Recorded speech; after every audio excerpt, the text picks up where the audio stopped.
Shalom, shalom, shalom, shalom, mes bien-aimés, chers frères et sœurs à travers le monde, soyez bénis. Que la grâce et la paix et la communion avec l'Esprit du Seigneur soient avec chacun d'entre vous. Et nous bénissons encore le Seigneur pour cette opportunité, ce privilège qu'il nous donne encore, afin que nous puissions partager sa parole, plonger nos regards dans la loi parfaite, dans la loi de la vérité, dans la loi de la justice, afin que nous puissions savoir comment marcher dans ce monde et comment vivre notre foi. Alors vous êtes avec votre serviteur, l'apôtre Jean-Paul Lawson. Pour ceux qui ne me connaissent pas, je suis l'apôtre Jean-Paul Lawson. Je suis serviteur de Dieu, prédicateur de l'Évangile et je suis un comptable dans le monde du travail. Je suis marié et je suis père de 5 enfants. Je vis en Île-de-France à Paris, en France. Et mes numéros de contact ou mon numéro de contact est la suivante, le 00 33 6 23 61 03 15. Je répète encore ce numéro, le 00 33 6 23 61 03 15. Et mon email de contact que vous pouvez retrouver sur toutes mes chaînes, même via Facebook, vous pouvez me trouver, via TikTok, vous pouvez me trouver, et via YouTube sur mes chaînes, mes 2 chaînes, Jean-Paul Lawson et Jean-Paul Lawson Togoto, c'est-à-dire mes 2 chaînes YouTube, Jean-Paul Lawson et Jean-Paul Lawson Togoto, vous pouvez trouver également ces contacts. Alors, mon email de contact, c'est LATE jeanpaul@yahoo.fr. Je répète encore, LATE Jean-Paul, c'est-à-dire laté Jean-Paul, le tout attaché, @yahoo.fr. LATE Jean-Paul, ou @yahoo.fr. Mes bien-aimés, chers frères et sœurs, nous étions dans l'enseignement sur est-ce qu'un disciple de Dieu, est-ce qu'un chrétien, est-ce qu'un enfant de Dieu peut perdre-t-il le salut? Est-ce qu'un élu de Dieu peut-il perdre son salut qu'il a reçu? Est-ce qu'un chrétien qui croit qu'il va aller au paradis peut-il être surpris à la fin que les portes du paradis lui seront fermées? Est-ce qu'un croyant qui espère aller au paradis et qui croit qu'en faisant de bonnes œuvres, il va aller au paradis, est-ce qu'à un moment donné, il va voir la porte du paradis fermée à son nez? C'était ce que nous étions en train de voir depuis le début du mois dernier. Et le Seigneur a permis que je puisse parler des situations de nos sœurs dans l'église, de nos sœurs qui vivent le divorce, de nos sœurs qui sont séparées ou bien de nos sœurs qui souffrent dans le mariage et de nos frères également. Donc, comme j'ai pu donner toute la sagesse de Dieu, que Dieu m'a donné par rapport à sa parole, par rapport à la connaissance que nous avons de sa parole, j'ai pu donner mes conseils sur ce sujet. Donc, nous allons continuer maintenant notre enseignement sur est-ce qu'un véritable enfant de Dieu, est-ce qu'un enfant de Dieu peut-il perdre le salut? Alors, pour commencer aujourd'hui, nous allons d'abord prier. Comme vous le savez d'habitude, nous allons laisser ce moment entre les mains de notre Seigneur. Père éternel, Dieu d'amour, Dieu de grâce, Dieu de paix, Dieu de bonté, merci encore pour ce moment que tu nous accordes. Ce moment où tu permets que moi qui suis ton serviteur, tu m'as donné aujourd'hui encore la bonne santé. Tu as veillé sur moi. Tu as permis que je puisse manger à ma faim, que je puisse boire à ma soif. Et non seulement tu as permis que je puisse manger à ma faim et boire à ma soif, tu as également permis que je puisse être encore en parfaite santé afin, Seigneur Dieu, de continuer à faire ton œuvre, l'œuvre pour laquelle tu m'as appelé.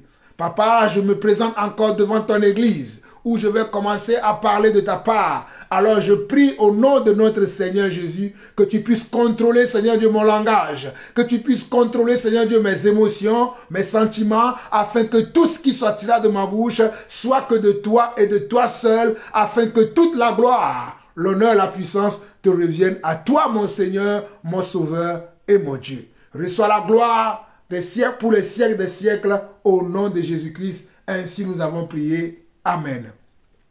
Alors, mes bien-aimés chers frères et sœurs, nous allons commencer aujourd'hui dans Matthieu chapitre 19. Il y a une très belle histoire qui est dans Matthieu chapitre 19 qui va nous situer, qui va nous donner un repère, qui va nous permettre de savoir si un enfant véritable ou bien si un enfant de Dieu, si un croyant, si un soi-disant chrétien peut-il perdre le salut.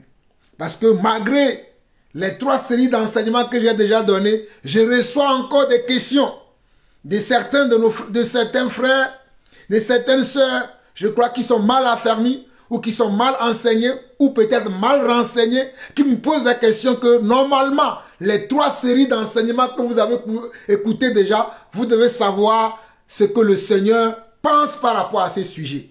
Je répète encore, par rapport à ces 3 séries d'enseignements que j'ai déjà fait, en prenant la parole de Jésus lui-même. Je n'ai pas encore commencé à aborder la parole des apôtres, mais j'ai pris la parole de Jésus lui-même. Comme je vais prendre encore aujourd'hui la parole de Jésus lui-même pour vous enseigner, pour vous renseigner, pour vous corriger, pour vous instruire et pour vous montrer que la vérité se trouve dans la parole de Dieu. Je sais que beaucoup d'hommes de Dieu ne partagent pas ce que je partage. Je sais que beaucoup d'hommes de Dieu ne sont pas d'accord avec ce que je partage ou bien avec les enseignements que nous, certains frères, nous partageons. Mais nous sommes des envoyés de Dieu. Nous ne sommes pas des hommes qui se sont envoyés eux-mêmes. Non, un homme qui est envoyé est un messager de celui qui l'envoie. Et comme je suis un messager de Dieu, je donne le message que Dieu m'a donné. Celui qui voudra l'entendre, l'entendra. Celui qui ne voudra pas, ne voudra pas. Nous n'avons pas à lutter contre la chair et le sang, mais nous sommes obligés de faire la volonté de Dieu. C'est pour cela que certains d'entre vous, lorsque vous me posez des questions, les mêmes questions tout le temps, je ne vais plus répondre. Parce que j'ai l'impression que ce que je vous dis, cela ne vous correspond pas. Et quand vous allez écouter d'autres personnes, vous venez me déranger. Et je prends le temps de vous répondre. Je prends le temps de faire des enseignements. Je prends le temps même de faire des audios pour vous expliquer. Mais vous partez encore. Écoutez ces soi-disant prédicateurs, ces soi-disant apôtres, prophètes, évangélistes, peu importe. Et après, vous êtes dans une confusion totale et vous venez me dire encore, frère, regarde, il y a tel qui a dit ça. Qu'est-ce que tu penses de ça?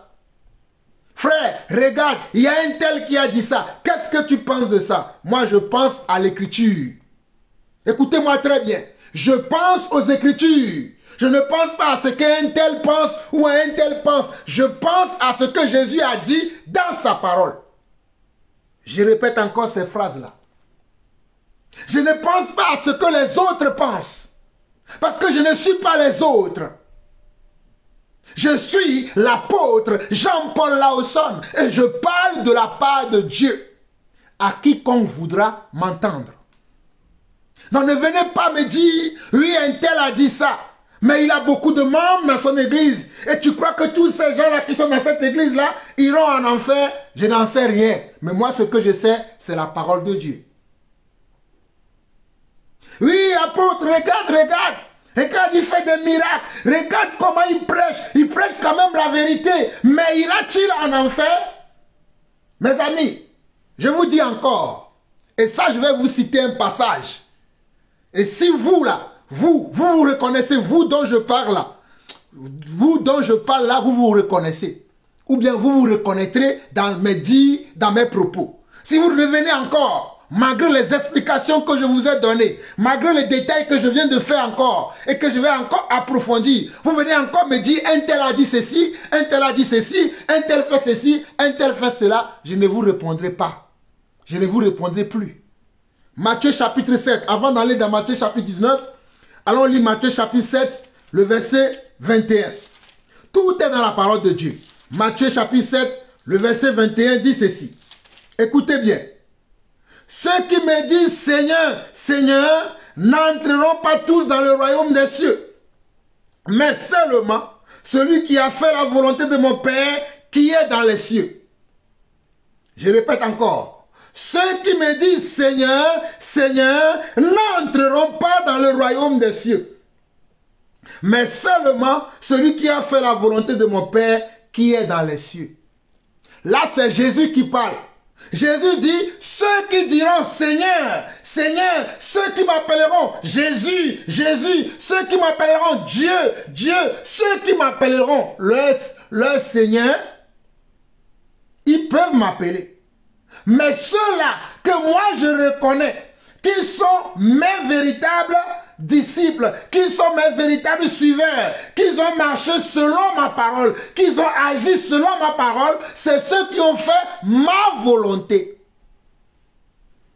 C'est ceux qui ont fait ma volonté et non pas les leurs. Beaucoup d'entre vous, vous faites vous-même vos propres volontés. Vous ne faites pas la volonté de Dieu.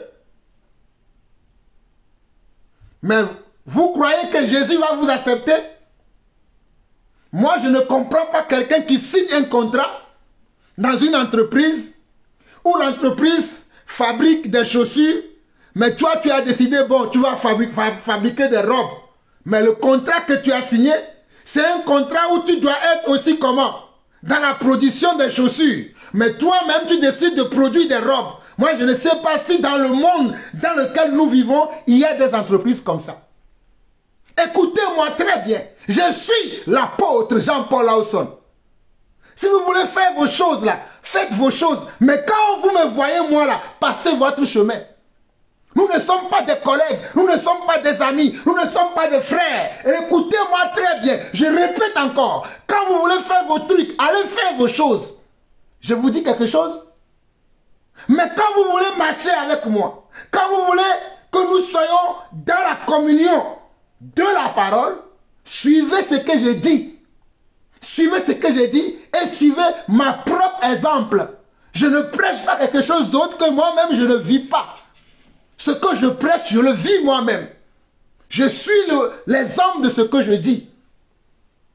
Écoutez-moi très bien. Matthieu 7, verset 21.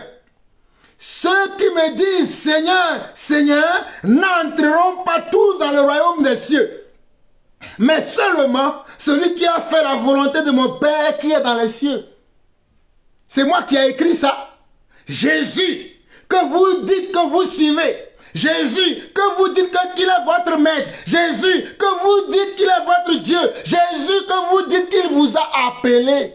Dit que ceux qui me disent, que ceux qui vont lui dire, Jésus, Jésus, Jésus, Jésus, Jésus, oh Jésus, je t'aime. Oh Jésus, j'ai chanté à ton nom. Oh Jésus, j'ai guéri des malades en ton nom. Oh Jésus, j'ai quitté ma famille en ton nom. Oh Jésus,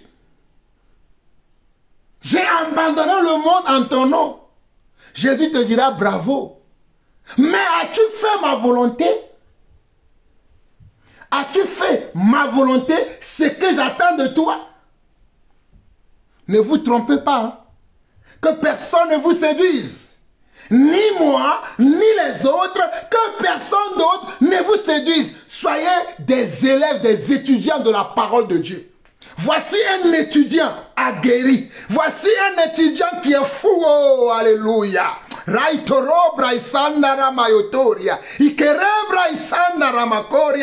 celui qui a des oreilles pour entendre les Écritures, ouvre ses oreilles pour entendre les vraies Écritures.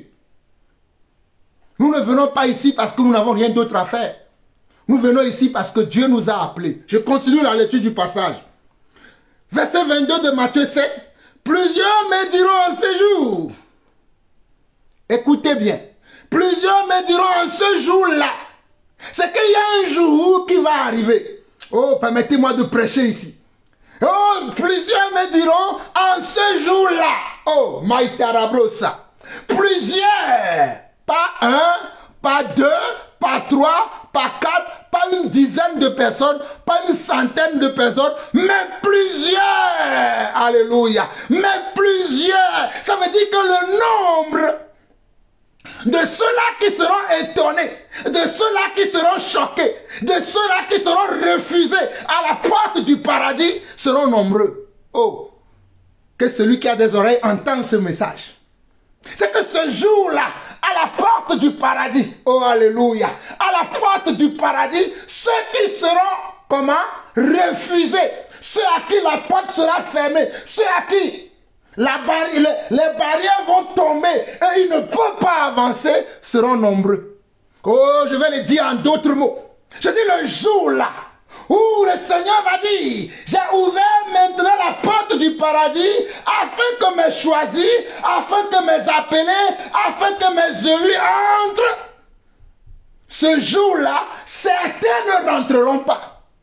Ce jour-là, certains seront refusés. Certains vont rater l'embarquement. Oh, alléluia. Certains, oh, Shairabaka. Matorobra, Iterama Isanda Rabakoria, Borisende Mahabashanta Rabakoria, Irabasande Remeria. Oh, alléluia. Mon Seigneur et mon Dieu, toi qui dis les choses qui sont vraies, toi qui annonces les choses à venir, que toute la gloire te soit rendue à toi seul pour les éternités des éternités. Je dis, ce jour-là, certains n'iront pas, malgré qu'ils croient, malgré que maintenant là, ils vous disent qu'ils vont y aller. Ils vous disent qu'ils connaissent même le chemin. Ils vous disent même qu'ils connaissent tout.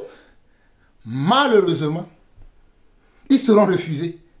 Malheureusement, ils ne rentreront pas. Regardez, verset 22 au verset 23. Plusieurs me diront en ce jour-là, Seigneur, Seigneur, n'avons-nous pas chassé des démons? N'avons-nous pas prophétisé en ton nom? Et n'avons-nous pas fait beaucoup de miracles par ton nom? Regardez, malgré les choses que nous faisons au nom de Jésus, ne suffisent pas pour entrer dans le royaume de Jésus. Cela veut dire la phrase là, Matthieu 7, 22. Matthieu 7, 22. Toi qui m'entends, toi à qui les séducteurs de ce monde, toi à qui le diable a menti, toi à qui les faux pasteurs, toi à qui les chiens ont trompé, que ton oreille s'ouvre maintenant, que ton oreille s'ouvre maintenant, que ton entendement, oh Raïba Chakarabata, Matoriba Sante Rebekea, que ton entendement s'ouvre maintenant, et que tu entends la vérité de la parole, celle qui sauve, celle qui libère, celle qui rend libre, celle qui te donne la paix. Mon ami, oh mon ami, que personne ne te trompe. Mon ami, je dis encore, que personne ne te trompe. Que ton père ne te trompe pas. Que ta mère ne te trompe pas. Que tes voisins ne te trompent pas. Que ton pasteur ne te trompe pas. Que ton apôtre ne te trompe pas. Que ton prophète ne te trompe pas. Parce que tu as le don, tu as un don, tu as un talent que tu exerces et tu vois les fruits de ce talent, tu vois les fruits de ce don, tu vois les fruits, oh alléluia, de ce talent que tu as. Que personne ne te trompe. Regarde Matthieu 7, le verset 22. Oh, alléluia. Plusieurs me diront en ce jour, n'avons-nous pas prophétisé par ton nom? N'avons-nous pas chassé des démons par ton nom? Et n'avons-nous pas fait beaucoup de miracles? Ils n'ont pas dit que nous avons fait un miracle. Ils ont fait beaucoup de miracles. C'est des faiseurs de miracles. Mes amis, Jean-Paul Lawson n'est pas faiseur de miracles. Jean-Paul Lawson n'est pas peut-être chasseur de démons. Jean-Paul Lawson n'est pas peut-être, oh alléluia, oh, quelqu'un qui prophétise. Mais Jean-Paul Lawson, alléluia, aime la parole de Dieu et aime marcher dans la parole de Dieu. Voici ce que Jean-Paul Lawson est. Jean-Paul Lawson aime la parole de Dieu, il demeure dans la parole de Dieu, il vit dans la parole de Dieu, il marche dans la parole de Dieu, il prêche cette parole. Voici la différence entre eux, les faiseurs de miracles que vous aimez, et nous qui aimons la parole. Alléluia. Mais je sais que mon Dieu a déjà fait des miracles par mes mains. Il a déjà fait des miracles par mes mains. Il a déjà prophétisé par ma bouche. Mais cela n'est pas important pour moi. Ce qui est important pour moi, c'est de garder son évangile. C'est de faire sa volonté. Parce que le verset 23 dit ceci, là où je m'arrête. avant de continuer dans le message du jour, Matthieu 7, le verset 23 dit, « Alors, je leur dirai ouvertement, je ne vous ai jamais connu, retirez-vous de moi, vous qui commettez l'iniquité. » Alors, je leur dirai ouvertement, je ne vous ai jamais connu, retirez-vous de moi, vous qui commettez l'iniquité. Alors l'iniquité ne rentrera pas dans le royaume de Dieu. Ceux qui commettent l'iniquité ne rentreront pas dans le royaume de Dieu. Ceux qui sont des hypocrites ne rentreront pas dans le royaume de Dieu. Ceux qui sont des lâches ne rentreront pas dans le royaume de Dieu. Ceux qui sont des incrédules ne rentreront pas dans le royaume de Dieu. Ceux qui sont des menteurs ou des menteuses ne rentreront pas dans le royaume de Dieu. Ceux qui mentent tous les jours, ceux qui se trompent eux-mêmes, ne rentreront pas dans le royaume des cieux. Sachez cela. Oui, c'est la vérité. Je vais vous lire un passage avant de revenir ici. Écoutez-moi très bien. Je suis l'apôtre Jean-Paul Lawson. Allons-y, Apocalypse. Oh, alléluia, béni sois-tu, Père, pour l'inspiration que tu me donnes, afin que je révèle ta parole à tes enfants. Oh, alléluia, merci Seigneur. Merci Seigneur. Écoutez. Oh, alléluia. Apocalypse chapitre 20, le verset 11 au verset 15. Apocalypse chapitre 20, le verset 11 au verset 15. Puis je vis un grand trône blanc, et celui qui est assis dessus, la terre et le ciel s'enfuient devant sa face. Et il ne fut plus trouvé de place pour eux. Et je vis les morts, les grands et les petits, qui se tenaient devant le trône. Des livres furent ouverts, et un autre livre fut ouvert, celui qui est le livre de vie. Et les morts furent jugés selon leurs œuvres, d'après ce qui était écrit dans ces livres. La mort rendit les morts qui étaient en elle. La mort et le séjour des morts rendit les morts qui étaient en eux. Et chacun fut jugé selon son œuvre, selon ses œuvres. Et chacun fut jugé selon ses œuvres. Verset 14 au verset 15 de Apocalypse 20. Puis la mort et le séjour des morts fut jeté dans le temps de feu. C'est la seconde mort, le temps de feu. C'est la seconde mort, le temps de feu. C'est la seconde mort, le temps de feu. Alors mon frère, la Bible dit dans Hébreux 9, le verset 25, si mes souvenirs sont bons, qu'il est réservé aux hommes de mourir une seule fois, d'après quoi vient le jugement. Il est réservé à nous les hommes de mourir une seule fois, d'après quoi vient le jugement de Dieu. Alors si tu entends la parole de Dieu aujourd'hui, reviens dans les voies droites du Seigneur, répands-toi, ressaisis-toi, abandonne ta religion, abandonne ta religiosité, abandonne ta médiocrité et viens dans l'excellence, et en marchant selon la parole de Dieu. Verset 15 d'Apocalypse 20. Quiconque ne fut pas écrit dans le livre de vie fut jeté dans les temps de feu. Quiconque ne fut pas trouvé dans le livre de vie fut jeté dans les temps de feu. Quiconque ne fut pas trouvé dans le livre de vie fut jeté dans les temps de feu. Alors ma question pour toi, mon frère, ma soeur, es-tu dans le livre de vie? Ton nom est-il écrit dans le livre de vie? Dieu te connaît-il ou les hommes te connaissent? Oh, croyez-moi, les hommes connaissaient aussi Judas.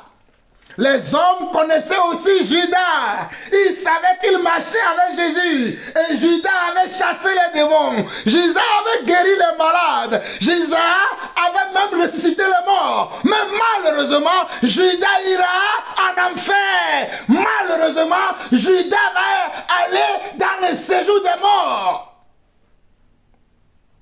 Alors toi qui m'entends aujourd'hui, ne prétends pas dire qu'il y a certains qui disent qu'il y a les prédestinés pour le royaume de Dieu et il y a des prédestinés pour l'enfer et c'est pour cela que toi tu ne travailles pas à ton salut. Écoutez-moi très bien. Toi qui ne veux pas travailler à ton salut sous prétexte qu'il y a un livre de vie dans lequel Dieu a déjà choisi ceux qui sont destinés au paradis et ceux qui iront en enfer. Dieu les a déjà aussi choisis. Et toi, tu te dis, si tel est le cas, je ne vais rien faire de ma situation. Je ne vais pas changer ma vie parce que de toute façon, il est déjà écrit que je vais, comment, au paradis ou que je vais en enfer. C'est faux, ce raisonnement. C'est toi qui vas décider de ta destination.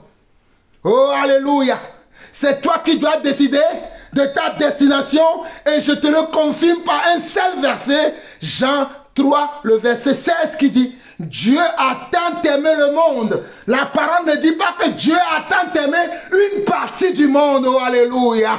Dieu dit, oh, alléluia. Jésus dit, Dieu a tant aimé le monde qu'il a donné son Fils unique afin que quiconque croit en lui ne périsse point, mais qu'il ait la vie éternelle. Alors, le menteur, les séducteurs qui te dit qu'il y a certains seulement qui seront sauvés, toi tu peux vivre dans le péché, tu peux vivre dans l'adultère, tu peux vivre dans la fornication, tu peux vivre dans le mensonge, tu peux vivre dans la fraude et tu verras le Seigneur, ou bien tu iras en enfer parce que de toute façon, c'est scellé déjà pour toi, le diable t'a menti.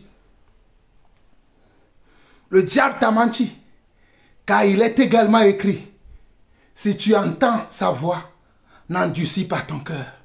Si vous attendez sa voix, n'endurcissez pas vos cœurs.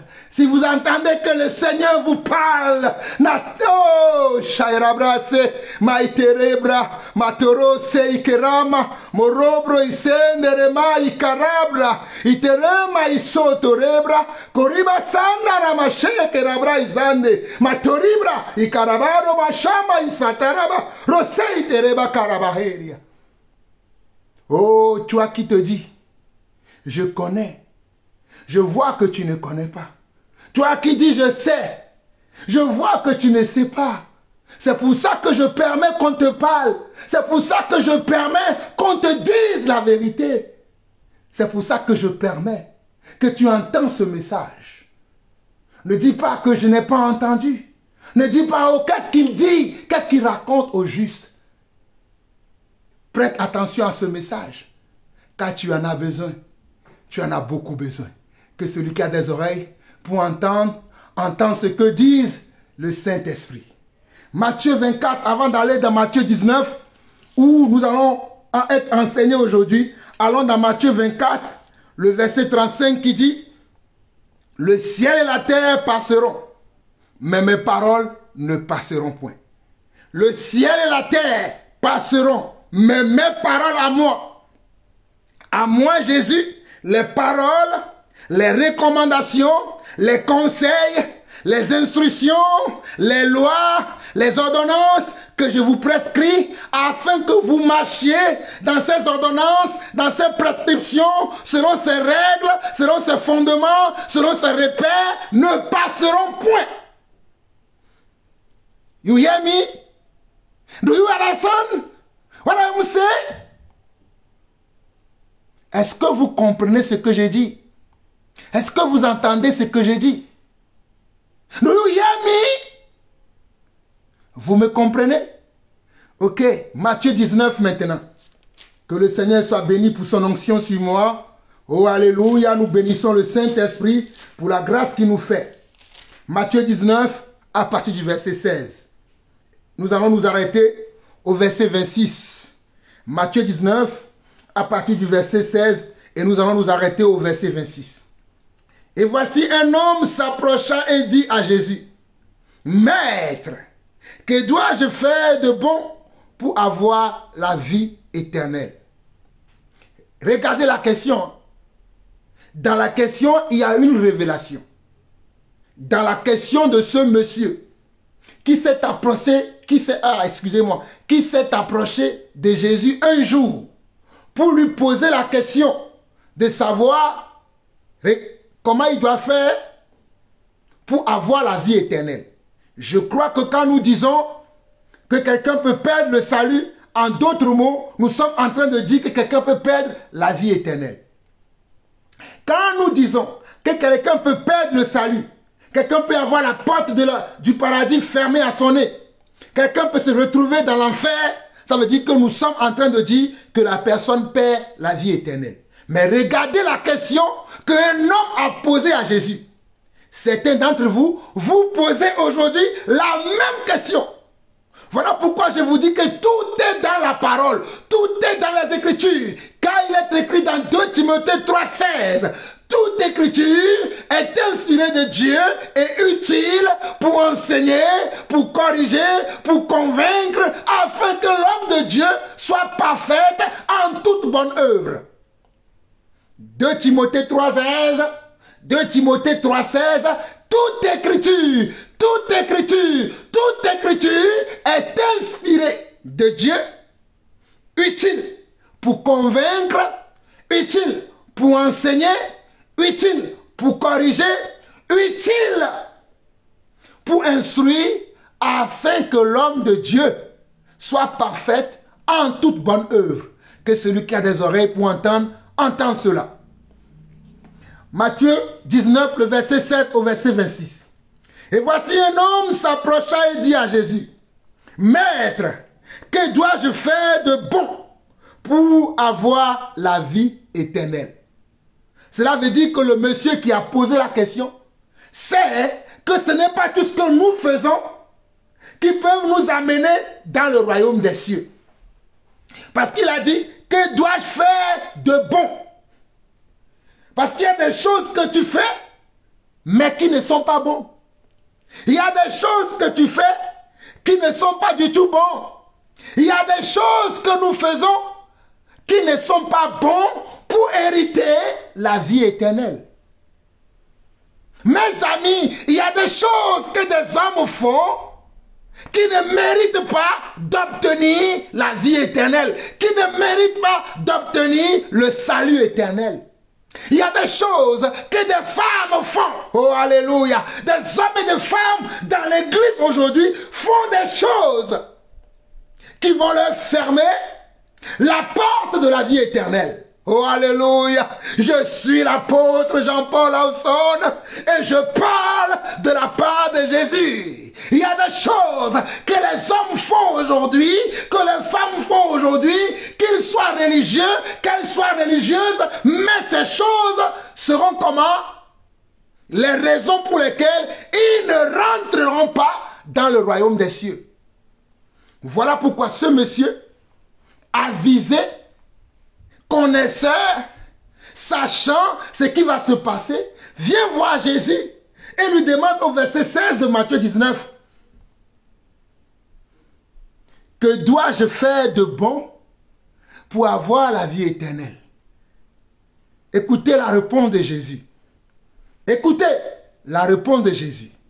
Il lui répondit, « Pourquoi m'interroges-tu sur ce qui est bon? Un seul est bon. Si tu veux entrer dans la vie, observe les commandements. Lesquels, lui dit-il. Vous qui dites que les commandements ne sont pas utiles aujourd'hui à observer. Les commandements, Jésus les a déjà observés pour nous. Et nous n'avons rien à faire. C'est ça que vous prêchez. Mais regardez ce que Jésus dit. Vous dites aux membres de vos églises, vous dites aux membres de vos églises, vous dites à vos adeptes, à vos fans, à vos suiveurs, ils n'ont besoin de rien faire. Jésus a tout accompli à la croix. Mais ce même Jésus dit le contraire ici. Écoutez, verset 17 de Matthieu 19, il lui répondit, « Pourquoi m'interroges-tu ce qui est bon? Un seul est bon. Si tu veux entrer dans la vie, observe les commandements. » Regardez, hein, le monsieur a été précis. Il a dit, Jésus lui a dit, si tu veux entrer dans la vie, observe les commandements. Puisque le monsieur sait qu'il y a plusieurs commandements, qu'il y a plusieurs ordonnances, qu'il y a plusieurs préceptes, qu'il y a plusieurs lois, plusieurs règles, et qu'il ne veut pas être dans la confusion, il demande lesquelles, lui dit-il. Oui, Jésus, je veux entrer dans la vie. Tu me dis d'observer le commandement. Mais moi, je sais que Moïse nous a donné presque 626 lois. Et en dehors de ces lois, il y a des préceptes, il y a des ordonnances, il y a plein de choses. Je ne me retrouve pas. Dirige-moi, situe-moi. Montre-moi comment je dois faire. Aiguise-moi. Sois précis dans ce que tu dis. Dans lesquels, dit-il là, se cache tout ce que je viens de dire. Alors Jésus répondit au verset 18.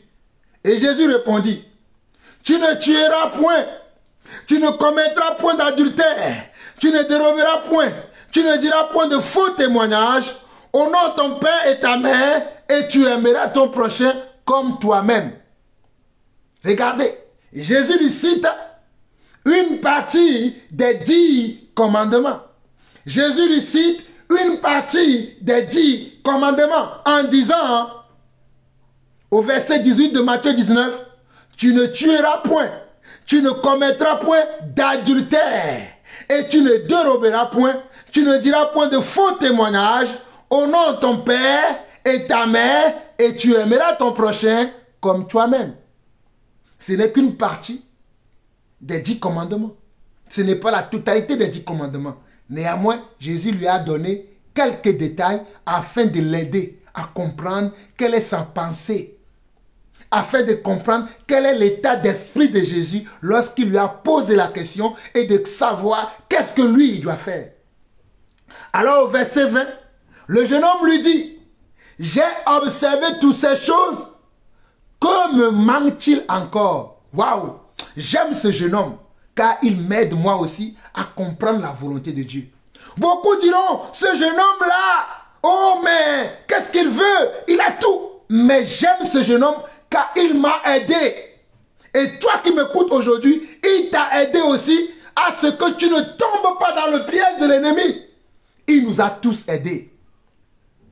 Remarquez que le jeune homme dit au verset 20 de Matthieu 19, j'ai observé toutes ces choses. Donc ce jeune homme était quelqu'un qui ne tuait pas, était quelqu'un qui ne commettait pas d'adultère, était quelqu'un qui ne volait pas, c'est-à-dire qui ne dérobait pas, était quelqu'un qui ne faisait pas de faux témoignages, c'était quelqu'un qui honorait son père et sa mère, et c'était quelqu'un qui aimait son prochain comme lui-même. C'était ça ce qu'il faisait, puisque Jésus n'a pas dit non, tu n'as pas fait ça. Parce que remarquez au verset 21, Jésus lui dit, si tu veux être parfait, regardez, suivez. Le royaume des cieux, c'est pour les parfaits. Hey, écoutez-moi, le royaume des cieux, c'est pour les parfaits. Le royaume des cieux, c'est pour les parfaits. Je répète encore. Ton pasteur peut être énervé. Il peut me traiter d'ignorant. Je m'en fous. Moi, je fais confiance à ce qui est écrit. Et l'Esprit me confirme que ce qui est écrit, c'est ce qui est la vérité. C'est pour ça que je vous ai lu Matthieu 24, verset 35. Jésus lui dit au verset 21, si tu veux être parfait, va, vends ce que tu possèdes, donne-le aux pauvres, et tu auras un trésor dans le ciel. Puis viens et suis-moi. Puis viens et suis-moi. Verset 22. Après avoir entendu ces paroles, le jeune homme s'en alla tout triste, car il avait de grands biens. Mais bien aimés chers frères et sœurs, dans les commandements que Jésus a donnés à cet homme, au verset 18, lorsque ce jeune homme a demandé à Jésus lesquels des commandements je dois observer pour avoir la vie éternelle, il n'y avait pas le fait de donner ses biens aux pauvres là-dedans. Il n'y avait pas cette règle, cette condition-là dans les commandements. Mais Jésus connaissait son état. Jésus lui a fait un scanner. Jésus lui a fait un scanner rapide. Il a vu que c'était un homme qui aimait beaucoup les biens qu'il possédait. C'était un homme qui avait une grande considération pour les biens qu'il avait. C'était un homme qui aimait beaucoup ses biens. Et ces biens-là pouvaient être l'occasion de chute pour lui, pour ne pas arriver dans le royaume des cieux. Ces biens-là pouvaient être pour lui une occasion de chute, pour ne pas aller dans le royaume des cieux. Alors Jésus va lui dire, va et vends tous tes biens, donne-le aux pauvres, et tu auras un trésor dans le ciel, puis viens et suis-moi. La suite du passage dit ceci. Après avoir entendu ces discours, le jeune homme s'en alla, tout triste, car il avait de grands biens. Le jeune homme qui est venu poser la question à Jésus, comme la plupart d'entre vous, vous venez me poser la question. Et quand je vous dis la réponse, vous ne voulez pas l'accepter, je m'en fiche. Écoutez-moi très bien. Je suis l'apôtre Jean-Paul Lawson. Si vous me consultez pour savoir la volonté de Dieu, je ne changerai jamais pour vous faire plaisir. Je fais plaisir à celui qui m'a appelé. Et celui qui m'a appelé m'a dit ce que je dois prêcher. Et c'est ce que je prêche. Je m'en fous si les autres ne prêchent pas la même chose comme moi. Moi, je prêche ce que Jésus a prêché. Que celui qui veut écouter, écoute. Que celui qui ne veut pas écouter, n'écoute pas. Nous n'obligeons personne. Verset 23. Jésus dit à ses disciples, je vous le dis en vérité, un riche entrera difficilement dans le royaume des cieux. Un riche entrera difficilement dans le royaume des cieux. Jésus dit, un riche. Certains d'entre vous, vous êtes riches selon la culture des pays ou des nations dans lesquelles vous vivez. Certains d'entre vous, vous êtes riches selon les traditions dans lesquelles vous avez été éduqués. Certains d'entre vous, vous êtes riches matériellement, financièrement, à tel point que vos finances, vos biens matériels sont devenus votre maître, sont devenus vos dieux. Oui, il y a plusieurs types de richesses. Oui, je vous le confirme encore, il y a plusieurs types de richesses.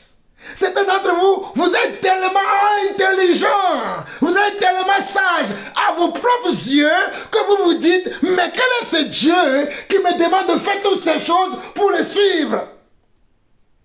Moi, je ne veux pas le suivre. Pourquoi il me demande autant de choses? Pourquoi il veut que je fasse autant de choses? Mais dans ton entreprise, pour avoir le salaire à la fin du mois, mais tu ne fais pas des choses? Tu n'accomplis pas un travail? Tu n'as pas signé un contrat? Et avec Dieu, tu veux que ce soit le contraire.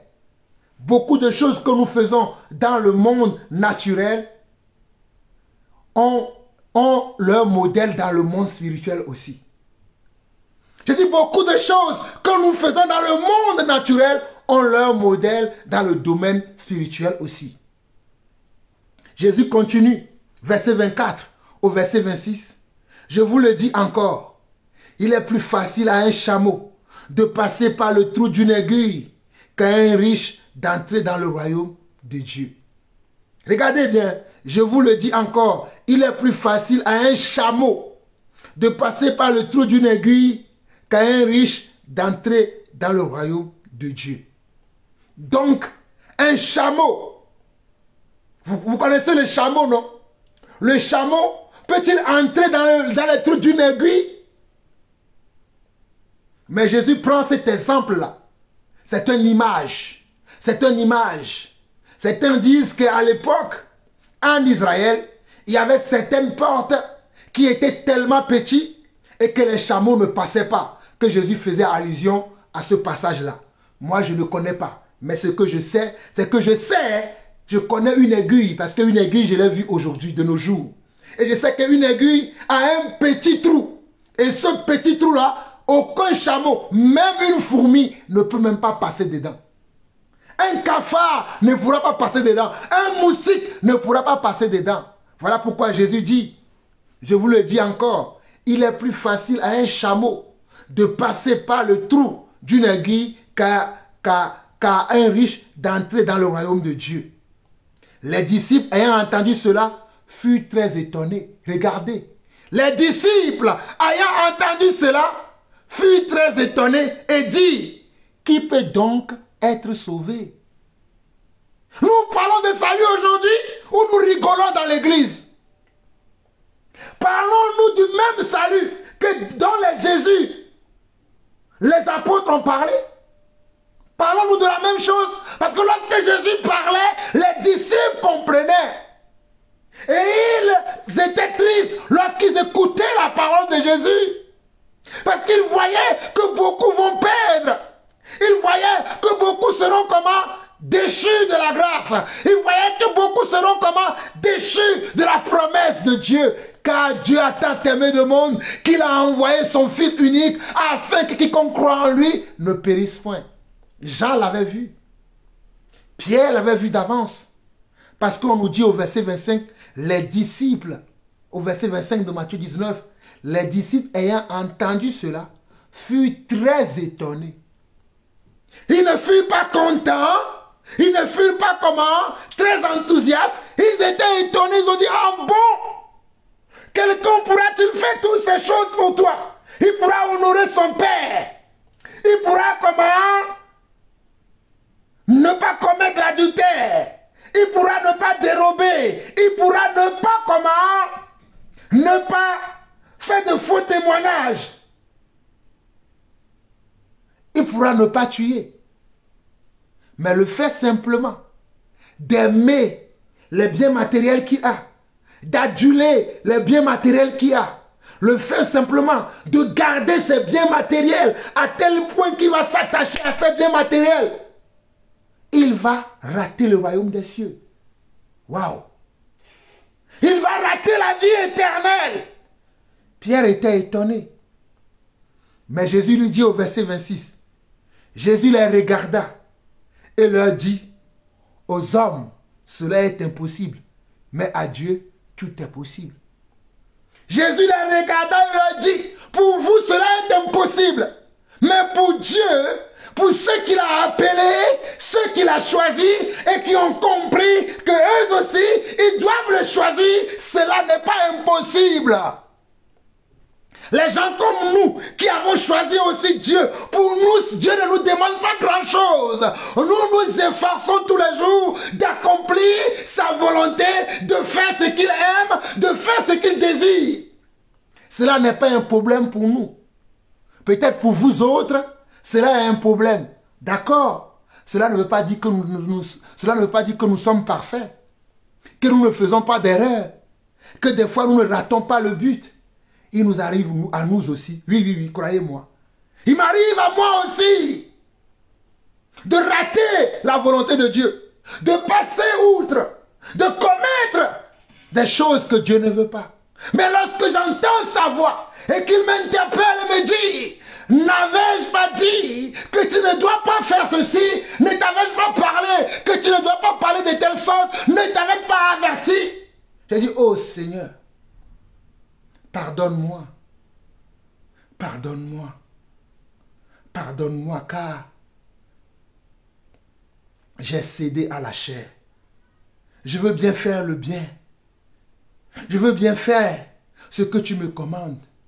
Mais des fois, la force me manque. Des fois, oh, l'abnégation me manque. Des fois, le courage me manque.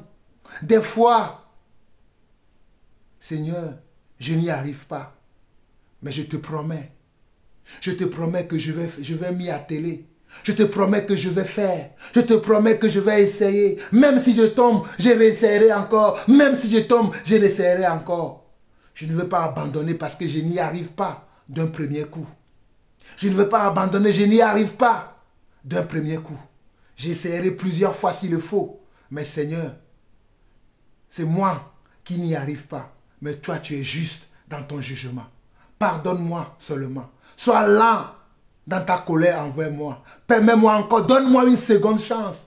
Donne-moi encore une seconde chance. Parce que je sais qu'il est également écrit que si nous confessons nos péchés, tu es juste et fidèle pour nous les pardonner.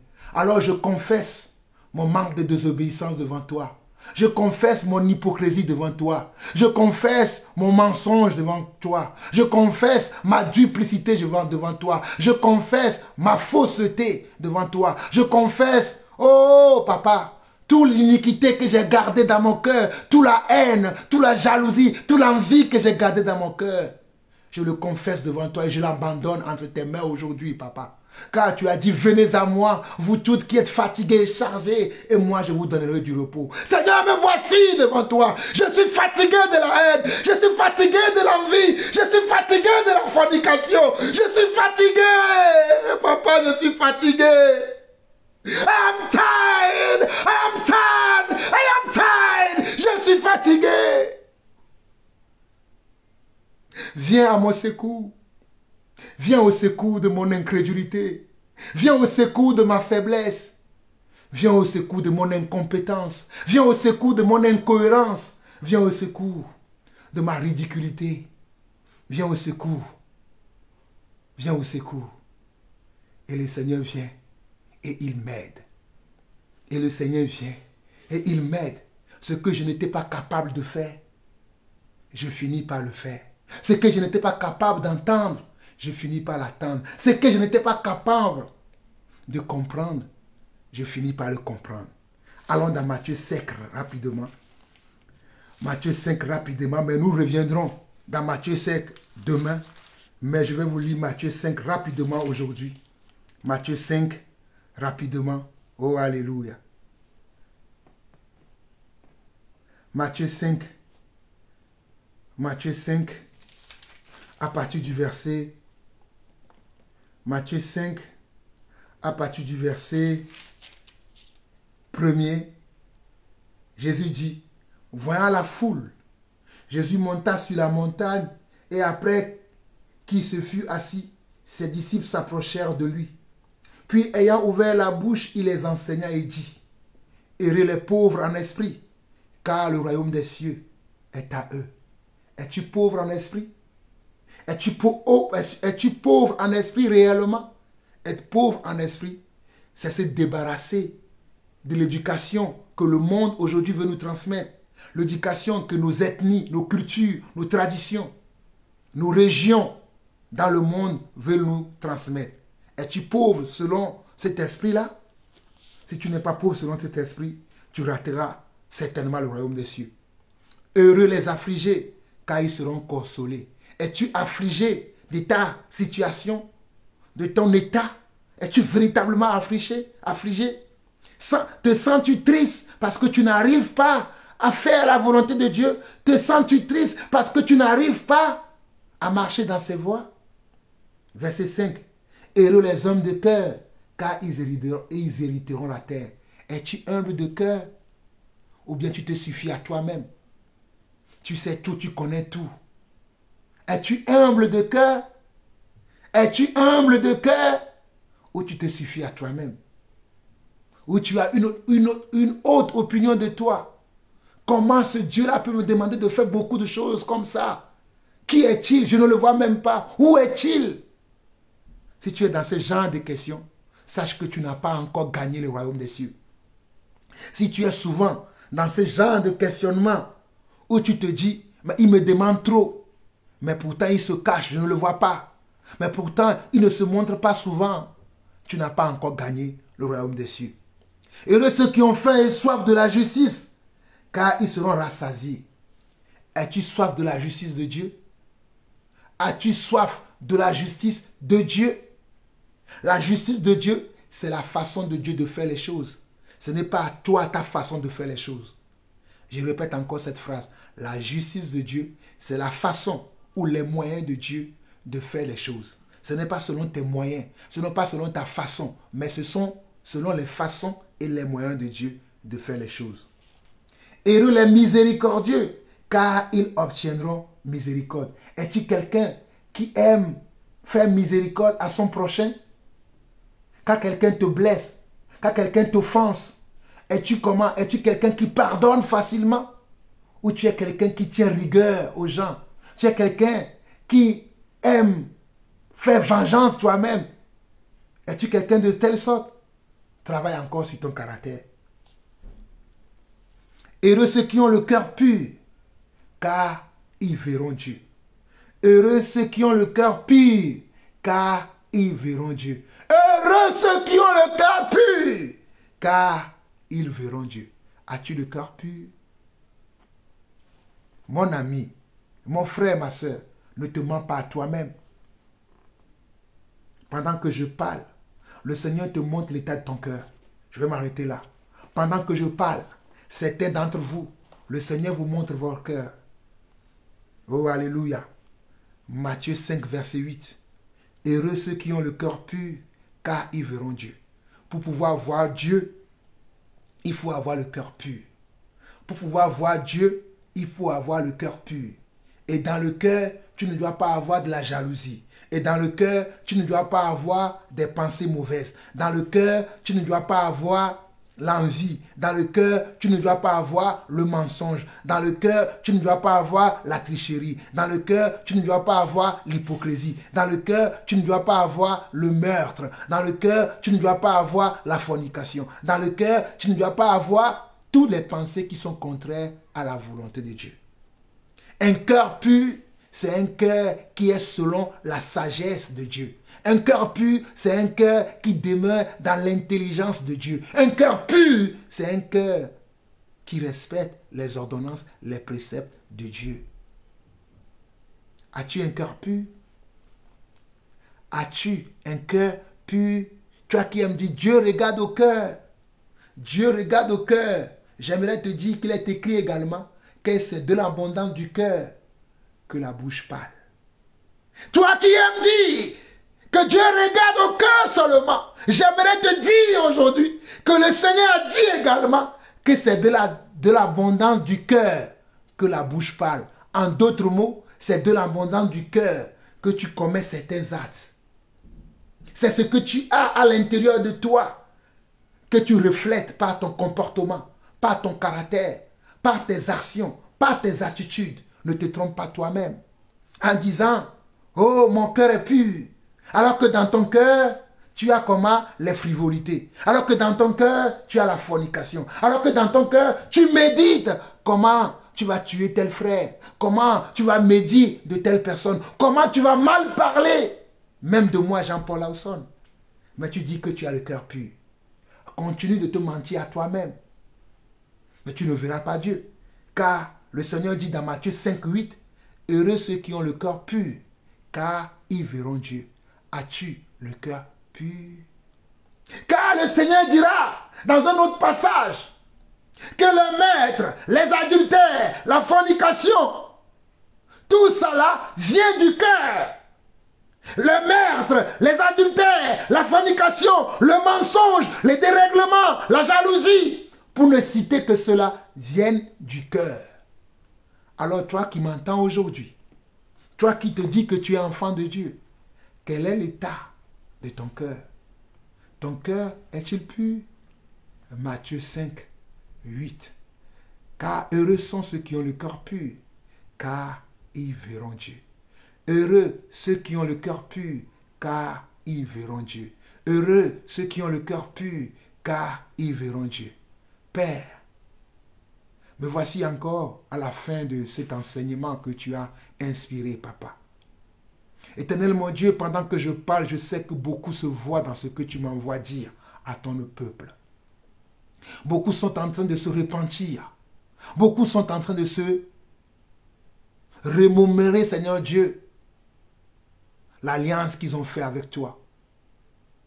Seigneur, tu ne sévis pas sans avoir averti. Tu ne détruis pas sans avoir prévenu. Seigneur, tu nous envoies comme, Seigneur Dieu, oh Papa, des messagers, afin que nous puissions sonner l'alerte, sonner l'alarme, afin de réveiller ceux qui dorment. Comme Jean-Baptiste disait, je suis celui qui crie dans les déserts pour aplanir le sentier de celui qui vient après moi, pour aplanir le sentier de mon Seigneur. Seigneur, c'est de la même chose que nous aussi, nous, tes enfants, tes mis à part, qui tenons ferme ta parole, c'est la même chose que nous faisons. Père, que ceux-là qui nous écoutent, que ceux-là qui nous reçoivent, que ceux-là qui comprennent ce que nous disons et qui se changent, ou bien qui sont prêts à changer, nous les remettons entre tes mains. Papa, je prie pour cet homme, je prie encore pour cette femme. Oh Seigneur, je prie pour cette âme. Oh, cette âme, Seigneur Dieu. Oh, Papa, je prie pour cette sœur qui vit à la Nouvelle-Calédonie, qui a du mal à marcher dans tes voies, qui reconnaît chaque fois quand je prêche que ce que je dis, c'est la vérité. Mais elle n'en a pas la capacité de marcher dans tes voies. Père, je pense à elle maintenant même que je prie. Je pense à ce frère qui m'écrit souvent. Je pense à ce frère qui m'écrit souvent. Je pense, oh Seigneur Dieu, à cette maman avec qui j'échange souvent. Je pense, Seigneur Dieu, à ces frères et sœurs avec qui j'échange souvent au téléphone, Père. Je pense, Seigneur Dieu, à ceux-là que j'ai fréquentés hier, à ceux-là que j'ai observés hier, à ceux-là à qui j'ai toujours prêché la vérité, Papa. Délivre-les, Seigneur Dieu, de ce qu'ils n'arrivent pas à faire pour être un vrai disciple. Montre-leur le droit chemin et conduis-les tous les jours sur le chemin de l'éternité. Au nom de Jésus, nous avons ainsi prié. Amen. Vous avez écouté la voix de votre frère le serviteur, l'apôtre Jean-Paul Laosson. Shalom.